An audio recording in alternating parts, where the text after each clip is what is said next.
Why you don't need friends after 76 reasons to embrace independence and live happier. Find peace in solitude and self-contentment. Have you ever sat by yourself with a cup of tea in the afternoon, watching the world move outside your window, and wondered, is it strange that I don't crave a lot of company anymore? Maybe you used to enjoy group gatherings, busy coffee chats, or long phone calls, but now there's a quiet comfort in just being with yourself. Maybe you've even been told you should go out more, or it's not healthy to be alone so much. But deep down, you know this solitude doesn't feel lonely, it feels peaceful. And if that's you, you're not wrong. In fact, you might be more right than you think. There's this idea that after a certain age, especially once we're past 70, we need to stay social to stay well. And yes, connection matters. But what often gets overlooked is how powerful it can be to embrace your own independence, to live contentedly in your own company, and to stop chasing friendships that no longer fit who you are now.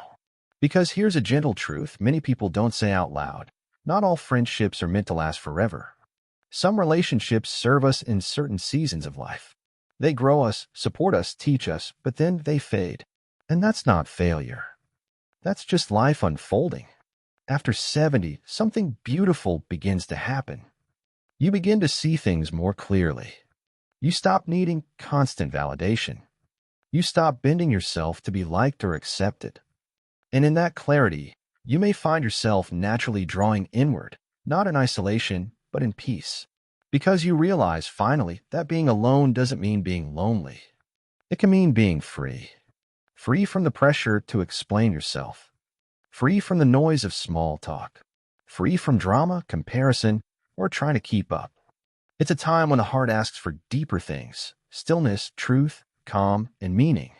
Some people fear that kind of solitude, but for many, it's a gift. You start to notice the little things again. The way the morning light touches your favorite chair. The sound of birds that used to fade into the background. The way your body feels when you breathe slowly and fully. And yes, even your own thoughts, those quiet, wandering thoughts that don't need to be shared to be valuable. One of the most powerful reasons you don't need friends the way you used to is this. You've already lived so much life. You've loved. You've lost. You've built things, watched them grow, maybe even watched them fall. You've helped others, raised families, worked hard, and held on through hard seasons. And now you don't need to prove anything to anyone. You don't need company to feel complete. You are complete. There's strength in that kind of self-sufficiency. A soft strength, but strong just the same. It's the kind of strength that says, I like my own company. I trust my own thoughts. I don't need a room full of people to feel alive. Now, that doesn't mean you never enjoy a conversation or a shared laugh. It just means you're no longer dependent on others to feel whole. And that shift, it's powerful. Because when you stop depending on external relationships for internal peace, you reclaim something priceless, your freedom. You start doing things for yourself again, not because someone else is watching or approving, but because it brings you joy. Maybe that means waking up slowly, moving through your day at your own pace, and letting yourself truly savor moments without distraction. Maybe it's taking a quiet walk, journaling, tending to your garden, or finally diving into that book you've meant to read for years. You no longer need to fill the silence with chatter. The silence becomes your friend. And when you no longer feel the pressure to maintain friendships out of guilt or routine, you make space. Space for what does feel good. Space for reflection. For creativity. For gentle routines that soothe your spirit instead of stretching you thin. I spoke once with a woman named Clara who said something that stuck with me. I spent so many years trying to be available for everyone, friends, neighbors, even acquaintances. But the moment I turned 75, something changed. I gave myself permission to be available for me.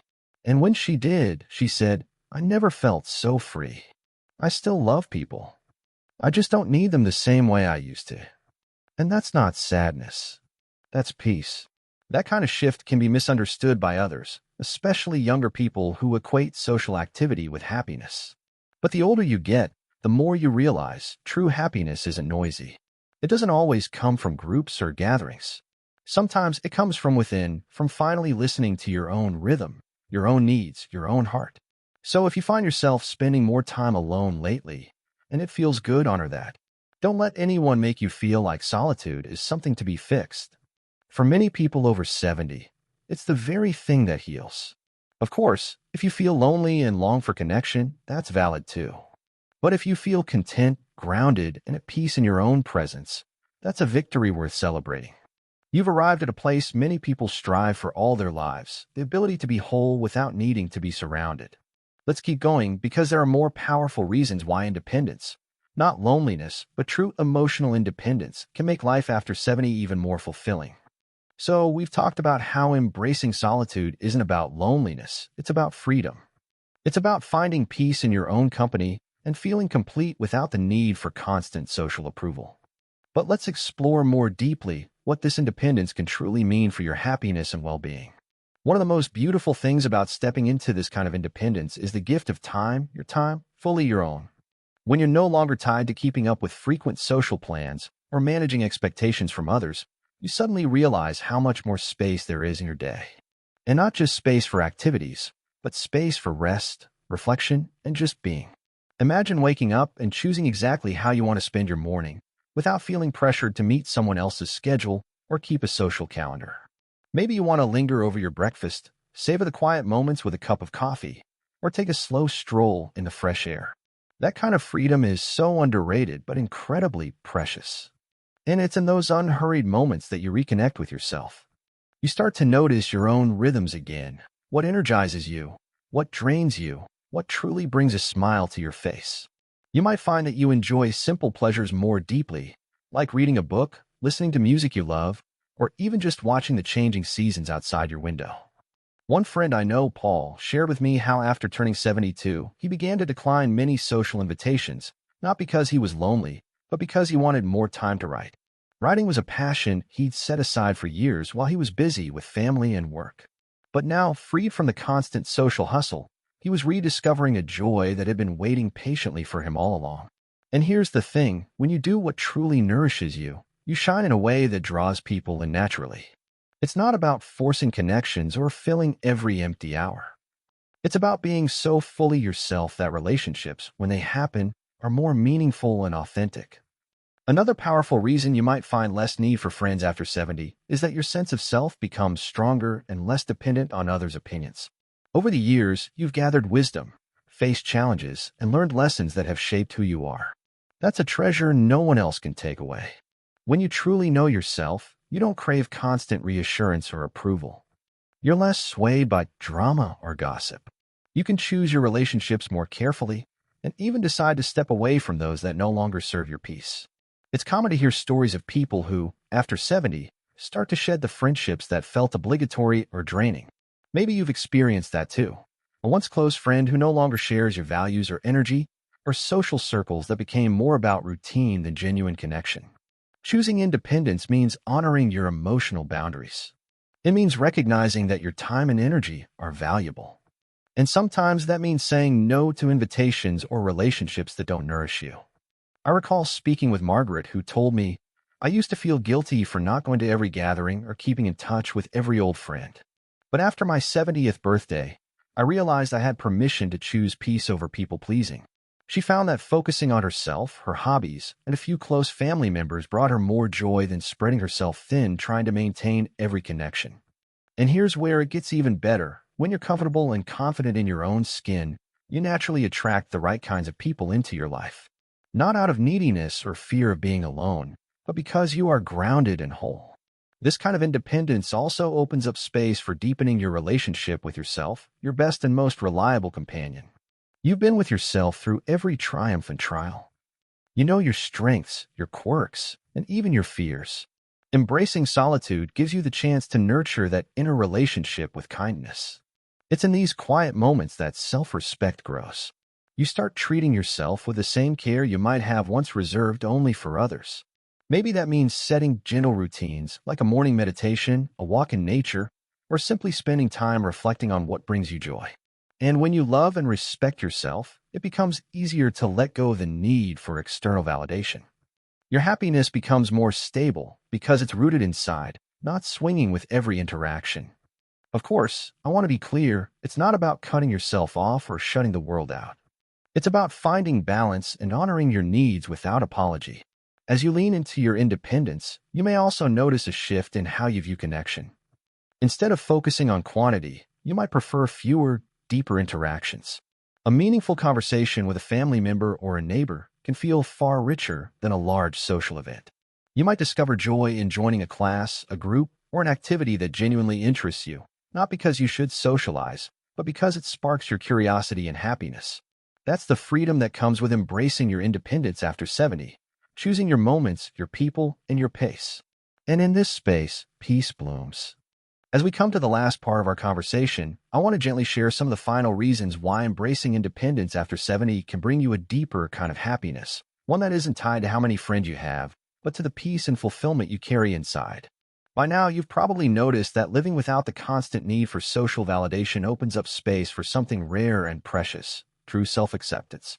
You start to realize that your value isn't measured by your social circle or how often you're invited somewhere. Your worth has always been there, rooted in the life you've lived, the kindness you've given, and the lessons you've learned. One of the most freeing things about this stage of life is how you can finally say yes to yourself without guilt. Want to spend a quiet afternoon alone with your thoughts? Go for it. Feel like diving into a new hobby or project without needing to invite others along? Do it. When you're independent in this way, your joy no longer depends on others' schedules or preferences. You get to be the author of your days. And this is more than just freedom from company. It's freedom from the expectations that come with friendships. Sometimes friendships carry their own set of pressures, keeping up appearances, managing misunderstandings, or simply having to perform a certain way. After a lifetime of managing these, you might find a profound relief in stepping back from those dynamics. What's more, embracing solitude allows your mind to rest and your spirit to rejuvenate. Quiet moments help you connect with your inner wisdom, your memories, and your dreams. It's like having a calm harbor where you can dock and recharge, ready for whatever comes next. Another beautiful aspect of this independence is the clarity it brings to your relationships. When you're no longer depending on others to fill a void, the relationships you do have become more genuine, more heart-centered. You cherish the moments spent with family, neighbors, or acquaintances who truly add value to your life. And if some connections fade, that's okay. They've served their purpose. I remember hearing from a gentleman named Thomas who shared, "I used to worry about being alone, but now I cherish my solitude. It's where I find my peace, and it's where I hear myself best. When I do spend time with others, it feels more meaningful because I'm not seeking something I lack. I'm sharing what I have." That's a powerful shift from seeking companionship out of need to choosing connection out of love. And here's something else to consider. Independence after 70 is not about shutting people out. It's about opening your heart wider to yourself. When you love and respect yourself, you naturally create a foundation that supports your well-being. You become your own best friend. And that's the kind of friendship that lasts a lifetime. Sometimes that means learning to enjoy your own company in ways you never allowed yourself before. It might feel strange at first, especially if you've spent years prioritizing others' needs. But with patience and practice, you'll find that solitude can be a source of creativity, comfort, and joy. Maybe you'll rediscover old passions, a hobby you loved in your youth, or a new skill you've been curious about. Maybe you'll write, paint, garden, or simply enjoy quiet walks that let you connect with nature and yourself. These simple pleasures remind you that you are complete, just as you are. And that completeness makes life after 70 rich and full, not despite solitude, but because of it. As we finish this conversation, I want you to remember something important. Happiness is not about how many friends you have or how busy your social calendar is. It's about how well you know and love yourself, how you nurture your peace, and how you create a life that feels meaningful to you. If embracing independence and finding contentment in your own company feels right for you, know that you are in good company. Many have found that this path leads to a deeper, quieter joy, one that doesn't fade with time but grows stronger. I'd love to hear your thoughts or experiences about this. Have you found comfort in solitude? Have you learned to embrace your own company more over the years? Feel free to share in the comments below. Your story might be exactly what someone else needs to hear today. And if this video has offered you encouragement or new perspectives, please give it a like and subscribe to the channel for more conversations like this. Together, we can create a space where every stage of life is honored and where independence and happiness go hand in hand. Thank you for spending this time with me. Remember, it's never too late to find peace within yourself, to embrace the quiet strength of independence, and to live your best life on your own beautiful terms. Here's to a joyful, peaceful, and fulfilled life at any age.